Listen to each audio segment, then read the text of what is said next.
Hi, I'm Laura Beth Guthrie, the Empathic Herbalist, and for those of you who don't know me, I hold a Bachelor's of Science in Complementary Medicine. My Master's is in Public Health Administration and Functional Nutrition. I'm a certified herbal consultant, an integrative aromatherapist, a yoga teacher, Reiki master, and I am currently working on a PhD in natural medicine. So, this new Netflix series, Unwell, was really interesting to me when it first came out, and especially with the fact that I just started a blog. So my normal information is found at empathicherbalist.com. I have a podcast, there's a Facebook group, I offer consultations, and I have a book that I'm hoping, fingers crossed, is going to be ready to publish in March of this next year. But about 3 or 4 weeks ago, I started a blog called Integrative Aroma. So if you go to integrativearoma.com, you'll see the blog. You can follow me on Instagram at Integrative Aroma for updates and things of that nature. And then, like a week later, Unwell came out. And the first episode is on essential oils.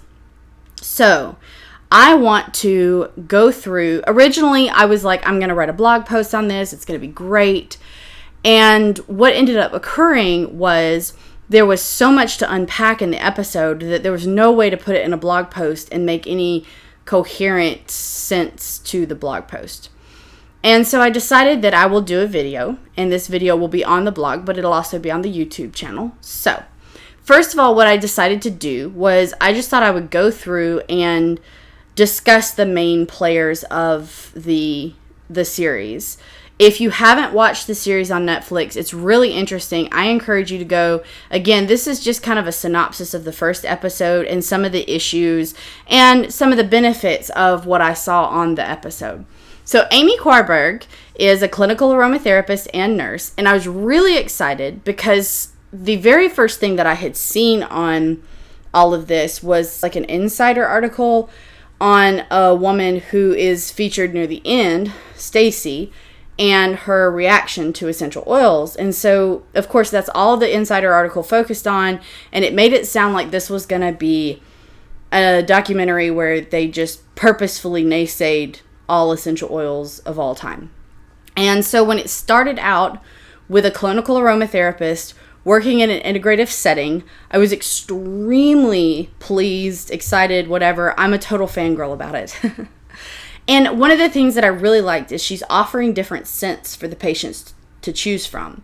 So instead of saying, here's the blend we're going to use, she says, smell this one, smell this one, smell this one. Which one do you prefer?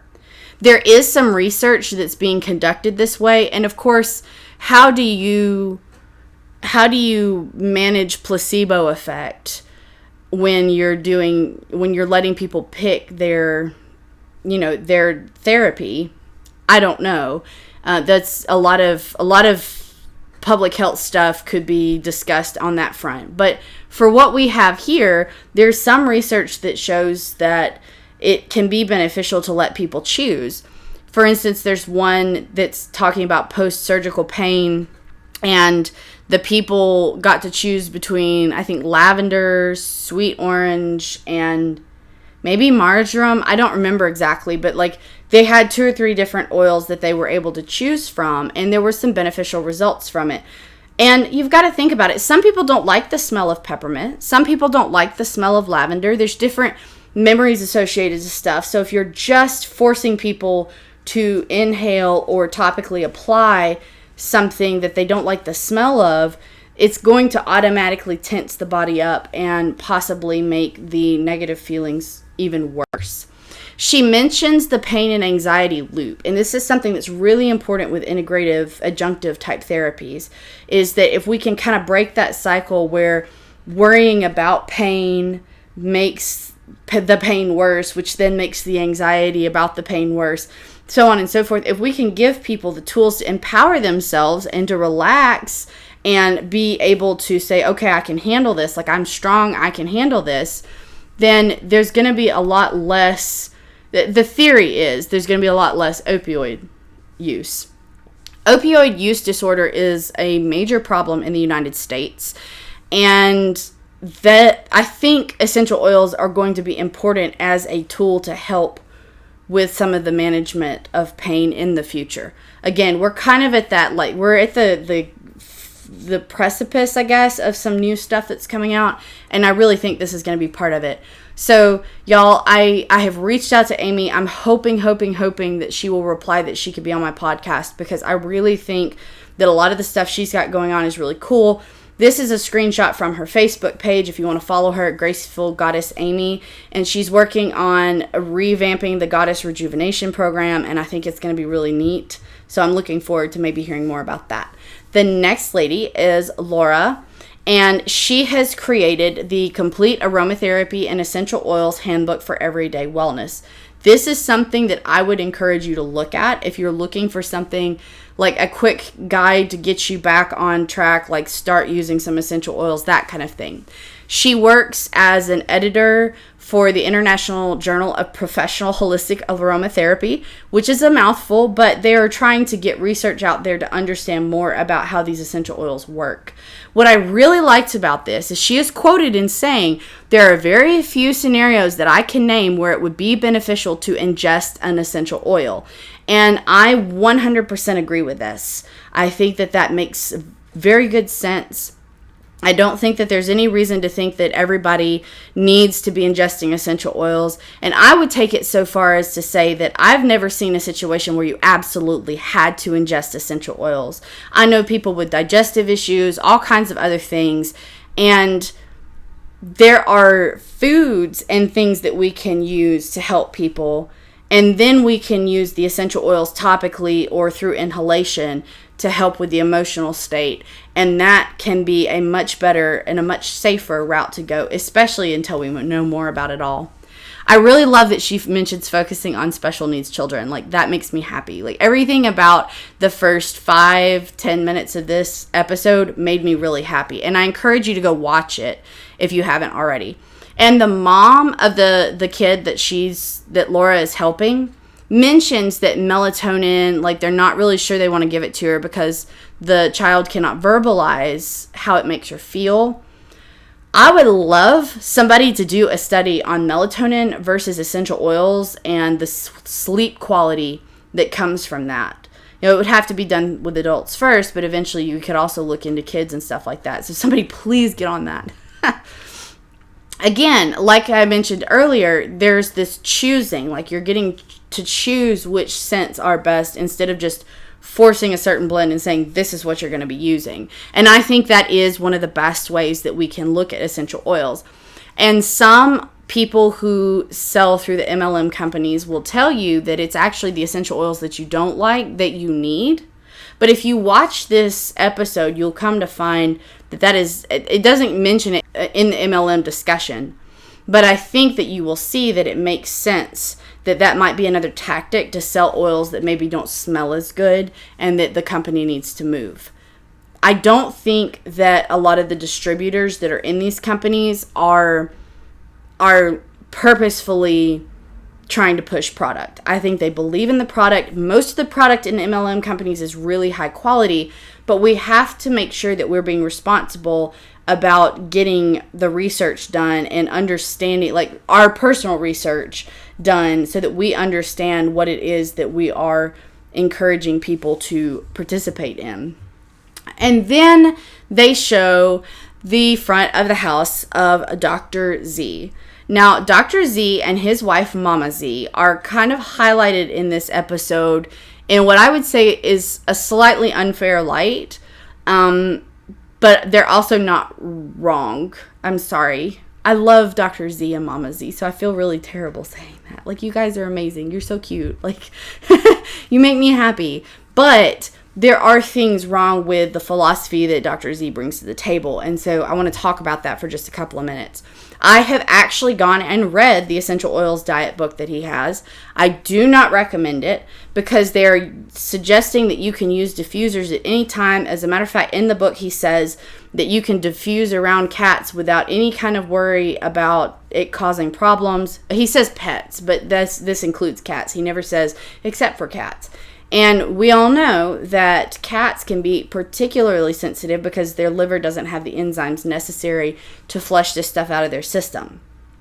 So I'm very, very uncomfortable with the fact that he makes it sound like it's perfectly safe, never going to have a problem. And of course the ingestion of essential oils.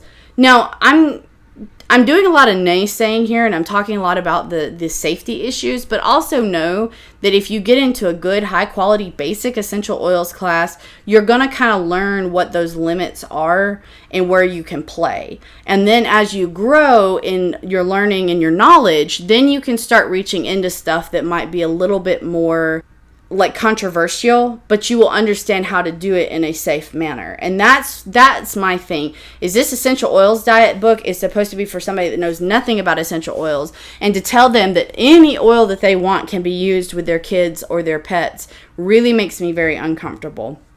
But I really feel bad for them. He responds in his blog about the way the filming went down, and it kind of sounds like they set him up specifically to kind of be this almost like joke. And I don't think that it's a fair approach, but I do think there's a lot of stuff that maybe he could polish and change about his approach that would make things more. The other problem that we have is his audience is clearly full of people who are dangerously subscribing to a lot of conspiracy beliefs. If you go and you look at his Facebook page, this is a screenshot of his Facebook with the Essential Oils Diet book that I specifically read. And you can read some of the comments. He's very neutral on his page, but it leans just far enough to where people can kind of take it and run with it. And it's very sad to see where people are going with this. I probably should just preface this entire thing that by the end of it, everybody who's like, research only is going to be mad at me. And everybody who's like, use essential oils however you want is going to be mad at me. Okay, and then this is like, I wish I could just do a reaction. Like, I wish I could play the clip of when he says that his essential oil books or his essential oil classes are so inexpensive that if somebody on food stamps will just quit going to Starbucks for 2 weeks, they can afford his class. Dude, what did you just say? Like, somebody trying to afford Starbucks are trying to live with food stamps is probably not going to Starbucks every day anyway.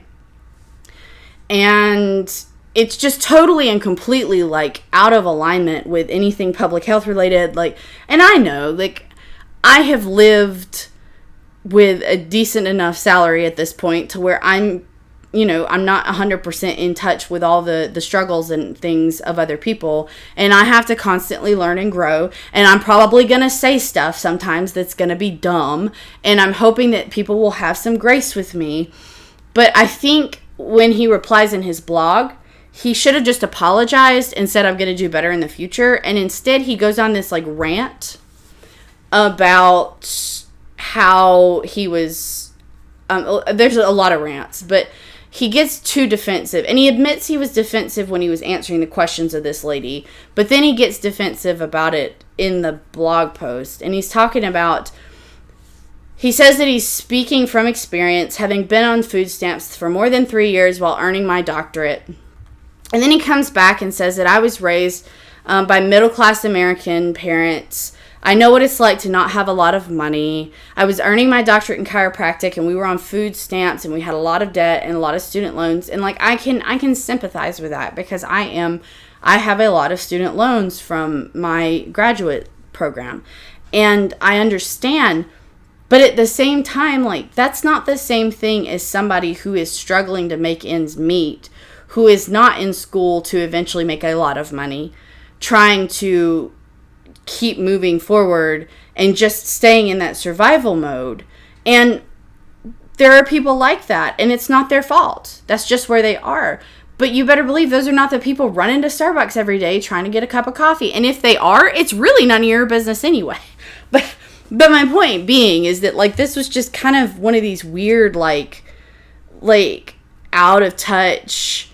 There's a lot of people that need the help of natural products and education around natural products that can't necessarily afford, for instance, my $10,000, year-long masterclass.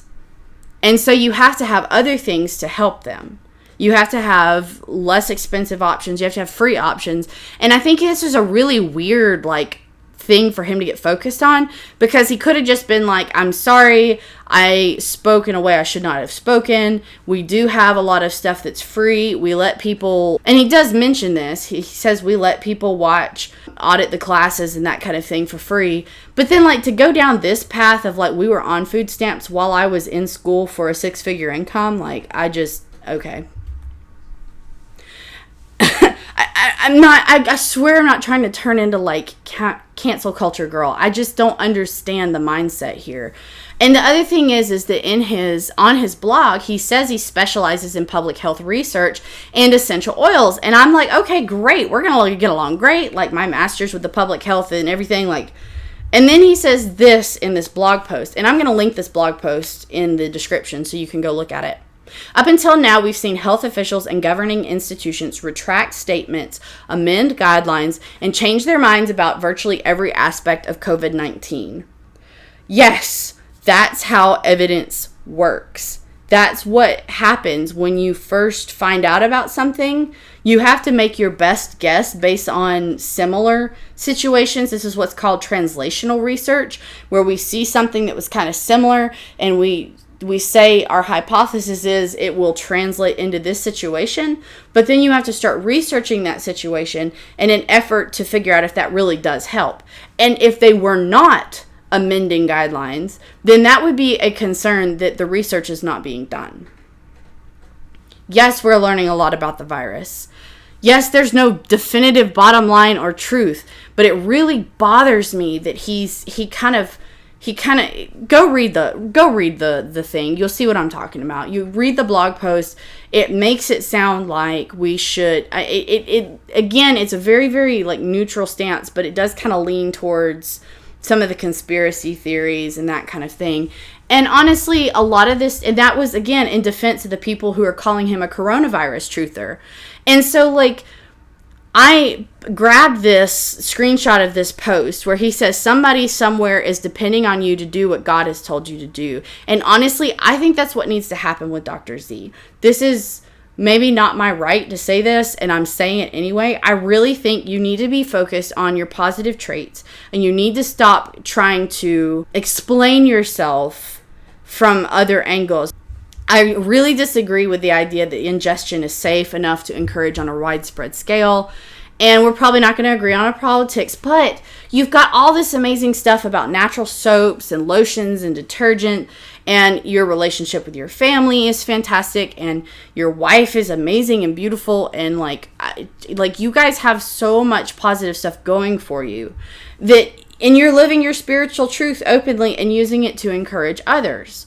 So, like, focus on that. Like, stop worrying about these ad hominem arguments where people are attacking your personality or your viewpoints on stuff, and just focus on your work. Because when you do start trying to backpedal when you've made a mistake, or you start trying to, like, re-explain yourself, you're taking away from the good work that you are doing, in my mind. And so, like, there needs to be an apology, yes, and you do need to say, I'm going to try to do better in the future. But then, like, this whole explanation about you grew up in a middle-class family and therefore you know what it's like to not have money is just not... Don't do that. Anyway, he also says something else about the FDA and medical claims. He mentions that that the FDA makes it illegal to claim essential oils can cure disease. Yes, this is true. This is very true. Essential oils not only curing disease, but affecting disease. There's a lot of ways that you cannot sit here and say that these things can fix the different things. For instance, you really can't say that something lowers blood pressure. You can't say something that brings blood pressure back up. Like, really and truly, like, we've studied this in my undergraduate studies. You're not really supposed to say things like that either. There is some leeway. There's a little bit of wiggle room with stuff that's been shown to be effective. There are certain ways that you can talk about certain actions on the body in the right scenarios. But in general, we're not supposed to be talking about essential oils or a lot of other things. as means to cure disease. I can't tell you that yoga is going to cure cancer. I can't do it. It's illegal. And the reason for this is not because the system is trying to stop these natural things from being used. The system is designed to protect people from scams. The system is designed to protect people from someone who's being unethical. However, that does make it hard for new things to be introduced into the system. It's extremely expensive. It's labor intensive. Eventually, I do believe essential oils are going to be much more mainstream. They will be used a lot in integrative care. But that's not, the system was designed to try to help stop scams. And what it's done in the meantime is it's made it even harder for us to bring new therapies in. Does this mean we need a new system? Maybe. But it's just what he says, that he makes it sound like they're out to get people who do essential oils. And that's not really what's happening. I told you guys, everybody on both sides of the fence is going to be aggravated with me by the time we're done. Dr. Joy Bowles. Dr. Joy is fantastic. When you start watching her segments, she kind of swings the exact opposite way, and she swings too far over into the we need more evidence pile for my taste. She states that you have to have a lot more in-depth evidence before we can start looking at this. Yes and no. Like, yes, we need more in-depth evidence, but no, we have to start using, to be able to get the evidence, you have to be using the stuff. And I do agree with her assessment that there's an inadvertent experiment that's being run on people when we get into these essential oil lifestyles. But I do think that there is some room for working with things, and I see essential oils as very helpful in many scenarios. She got her PhD with research on how essential oils affect cognitive function in patients with dementia, which is super cool. And she's obviously into some of the mindfulness stuff and whatnot. When I did some digging, I was really impressed. She brings up a really good point about research not necessarily translating out of the lab and into the clinic. So stuff that they do on mice and stuff they do in petri dishes isn't necessarily going to guarantee that it's going to work in the real world. But it's a starting place, and that's where we have to start, and then we have to be looking at how do we research these things to bring it into clinic, while at the same time not assuming that because frankincense essential oil will mess with cancer cells in a petri dish that it's going to do the same thing in the human body. See what I'm saying? We need more controlled human experiments. I agree with her on that assessment. And she brings up this lavender and lorazepam study that shows that this particular extract of lavender oil is just as effective as lorazepam at reducing anxiety. And I really, really like that. But there are other studies as well that are high quality that are important. Yeah, so I definitely like what she's doing. Just, check it out. And then remember that I still think that there are more applications from a natural wellness realm than what she is advocating for. She's also into labyrinths. So I looked up some more information on her. She's mutual friends with several of my friends on Facebook. And I was like, oh my gosh, this lady runs a blog on labyrinths. It's really neat. I'm excited because I like the labyrinth meditation walking and whatnot. So that makes me happy. And then moving on to Allison Huish, this is the girl, the MLM girl, right, that had the brain tumor and whatnot. I really dislike the fact that they ignore the fact she's a dietitian. This woman is clearly a smart person. She's clearly intelligent. And I really don't like the fact, and I know that this is an essential oils episode, so you have to kind of frame it in essential oils, but I think it's important to remember that there are other pieces as well that people are utilizing. This is from her Twitter. She does have a Facebook page, but everything has kind of been wiped off of the Facebook page, and it looks like she's kind of starting from scratch now that the Netflix episode is dropped. She mentions that she invites people and tells them there's no obligation to purchase when they come to these classes with her. However, I remember, I know several people who just won't go to the classes because there is still that kind of pressure to go ahead and buy, even though you don't have to buy just because you've gone.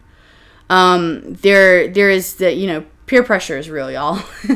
So I really hate it from that angle of Like, people are like, oh, there's no pressure, but in reality, there is pressure to buy in those kind of small group classes. And not everybody does, but I have, and I've not been to one of her classes, so maybe she does have a really good grasp on how to present stuff and not make it feel like you've got to buy stuff from her. And she claims she's had surgery for a partial brainstem removal and that she beat the cancer with frankincense and other oils. Now, this is really interesting because I was like, oh my gosh, like, why is there not more research being done? Like, why is she not a case study? There are sources that suggest that this could be a benign tumor, and she's made it sound more than it really is. I don't know. I tried to do a Google search on it. She does say chemotherapy is not an option, which makes sense with the type of benign brainstem tumor that is rumored that she had, because it would have been radiation and surgery that they used. Pilocytic astrocytoma, I guess, is what it's called. I don't know much about this. Obviously, here I did a Google search for it. The first two things that pop up are her Facebook page. You cannot see the post where it says August 1999, I was diagnosed with a pilocytic astrocytoma brainstem tumor. And I did not go and watch the video on The Truth About Cancer with her interview. And the reason for this is I've got 1,000 other things I need to do today. You guys can go down this rabbit hole if you want to. If you look up pilocytic astrocytoma, it is a very, very benign form of tumor. Nobody would suggest chemotherapy for it. There might be radiation put on it if it did not, start to get better after the surgery. But it was very interesting to me that it seems like this has kind of been wiped from her stuff. Like, it's very hard to find this information now. But just, it doesn't mean anything. I don't know that I've ever heard her directly say, like, I beat cancer. I think she talks about her brain tumor going away after she ingests essential oils. And other people have kind of extrapolated that brain tumor must have been malignant and cancer. Again, I think she's really smart. She's a registered dietitian. Like, that, this is a big deal. And essential oils have antioxidant properties, but so do fresh fruits and veggies. So ingesting essential oils, again, we're back to that. I'm not 100% sure that I am okay with that. She also mentions that her mother avoids telling doctors about the essential oils for fear of being reported to Child Protective Services.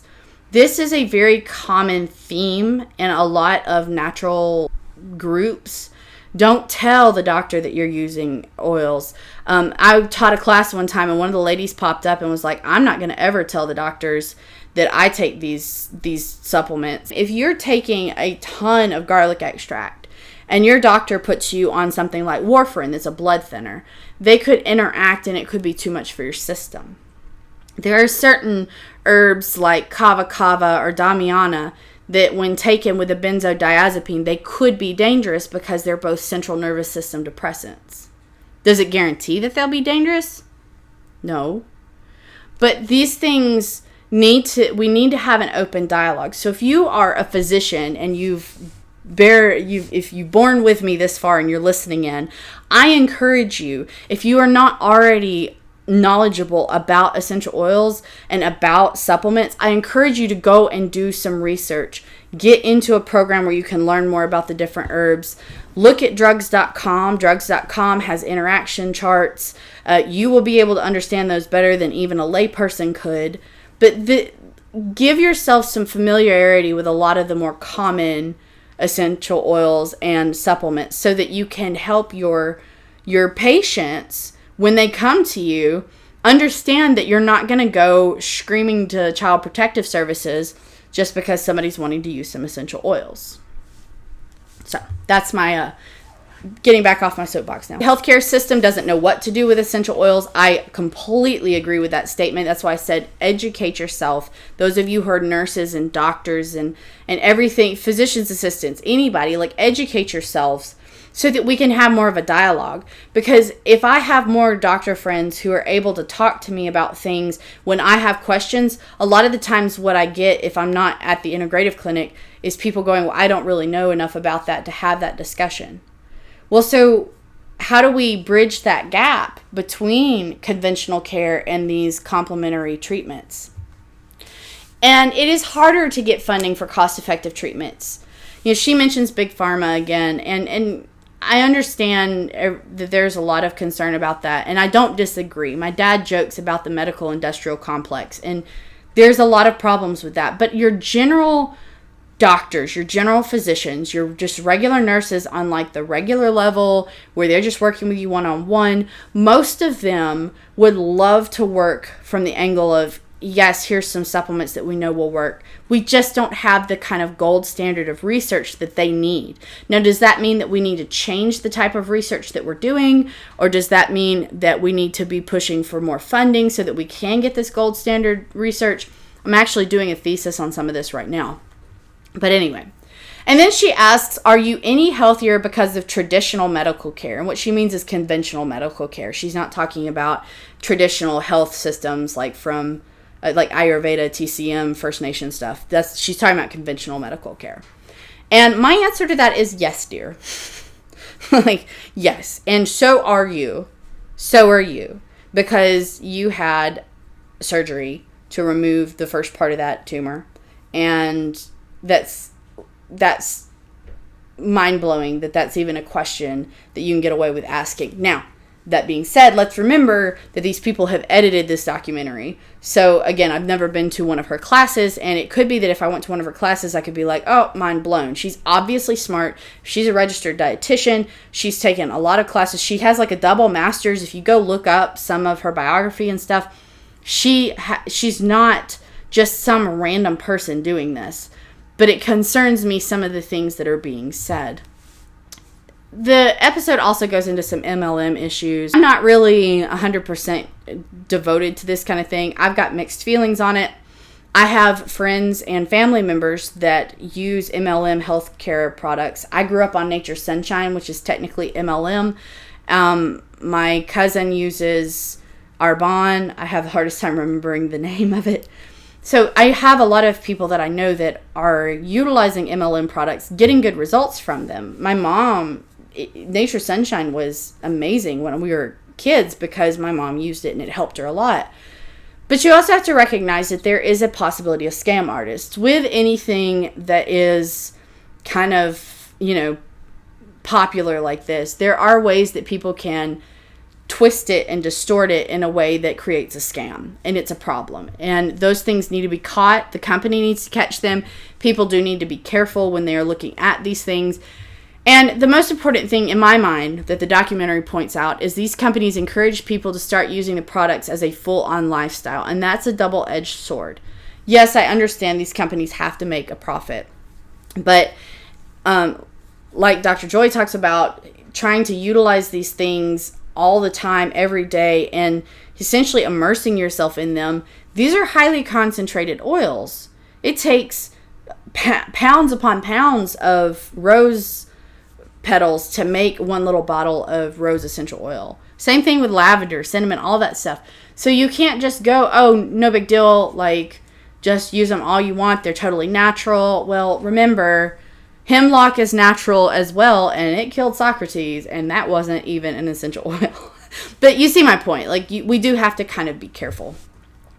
And the second to last thing I think that I wanted to talk about is Stacey. Stacey had a severe reaction to essential oils that consisted of severe rashes. This is a screenshot from her Facebook, I believe. The Unspoken Truth About Essential Oils is a book that she wrote alongside one of my friends who's an essential oils expert. And initially, she went to the Facebook group, and she was told that the rash was a sign of detox by people who just saw a picture on Facebook.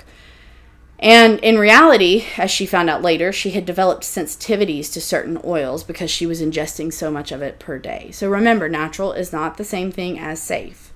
And she did eventually go to the doctor, and she talks about like the fact that, she just thought these people are more well-trained than they were. And it's important for the companies to reconsider what they're doing because they are not training people well. And they're not training people because I see the problem here. Like if you sit here and you do what I've done, where I've talked about all the dangers of it, then somebody's going to go, well, what can I do with it? Whereas if you just focus on all the good things that you can probably do without any issues, then you're probably not going to have enough problem to be an issue, blah, blah, blah, and we can have a good business, so on and so forth. But from a ethical standpoint of taking care of people, that's not a good way to look at it. Anyway, check out her book. I think it's really neat. I think what she explains and goes through will help you, especially if you're into essential oils. So what does this all mean at the end of the day? Because a lot of matter of fact, everyone in this series has made some really good points. There's some really interesting information that you can look at. And we just have to remember that we cannot assume that because something is high quality and it's natural, that means that it's perfectly safe. We have to do some research. We have to pay attention to what we do know and what we don't know. Essential oils will eventually have a place as an integrative therapy. Right now, they're still kind of in an uncharted territory. That's part of what my blog is about, trying to get people to a point where they can say, okay, yes, this is definitely something that I want to research further, and I'm going to start pushing for that research to happen. I encourage you to find a practitioner who's trained, and when you're looking at available information and its sources, I want you to really pay attention to where the sources are coming from. Take the information I've talked about today and go and dig a little deeper on it. Make up your own mind about stuff. You may not agree with everything. As you can see, I agree with some pieces and I don't agree with other pieces of pretty much everybody we've talked about. So definitely thank you for watching. I hope this has kind of helped you. I hope that this kind of helps pick some of it apart from a more professional standpoint, and then you can go back and maybe re-watch the episode with some of this information in hand and see how it changes some of the stuff that's being said throughout the episode. Leave your comments below. Let me know what you think. Follow me on Instagram, and I'll catch you in my next video. Bye.